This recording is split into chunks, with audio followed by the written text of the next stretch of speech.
In the cow-calf sector, there's some differences depending on the geography. In the southeastern part of the United States, so you saw that two of the top 10 states were Kentucky and Tennessee.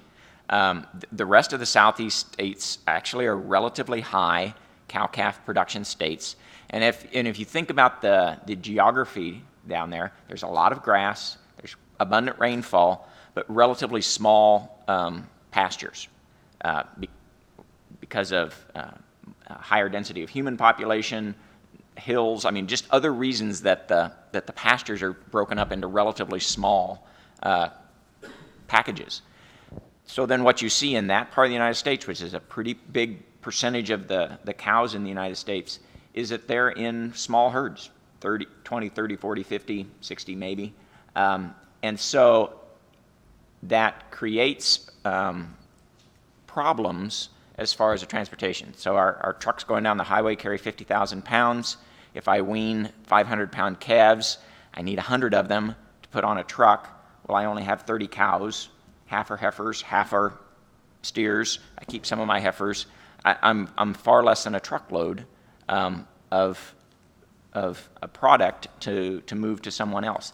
We don't have, so now I'm speaking as if I'm in the southeast. We don't have corn, so feed prices, if I wanted to feed, would be high because I'd have transportation costs. So feed is expensive. Rainfall is abundant. I don't really want to feed cattle, as in a feedlot, in an area where the rainfall is abundant. So I'm probably going to move them. And because I don't have truckload-sized family farms, I'm going to have to commingle or put several together. So from an animal health standpoint, for the cow-calf operation, I don't really have any transportation problems because I don't transport them until the time that they are weaned and take the next step. And as a cow-calf producer, historically, that has not been my problem. In other words, I'm speaking somewhat facetiously, but I sell the problem. So I sell them before they're transported. Therefore, any problems that the next guy might have is his problem, not mine. There is a desire to improve the communication and the price signal so that we share that problem a little bit more evenly, and that has been a challenge.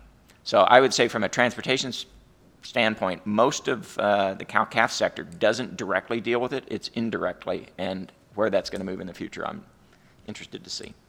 I guess I'll take this from the researcher perspective. I spent 5 years chasing trucks all over, even into the US, and doing research on that. And I think, so what I think is you guys all brought up really valid points, but sometimes it actually does go well. There's variance in performance in transportation, and this is the fun of doing statistics with transport, what your replicate is and how many trucks you actually have to chase to figure out what the right factors are. And I think quite often maybe we forget to look at the factors that make it go well, like good handling, clean trucks, good people. I mean, I think Trent, you talked about Trent. You talked about empowering people, and I think that is probably the cornerstone of what you can do right with transportation, and to kind of solve the issue. I hate to be one of those people that's, transportation is awful and it's challenging and it's difficult, but it's also kind of, if you think of the beef industry like a system, I'm going to be a biologist, so I'm going to use your bodies, we all got one. It's like the veins that connects it all, right? So it's kind of that no man's land a little bit where it's not one single person's ownership of it, unless you're maybe a truck driver.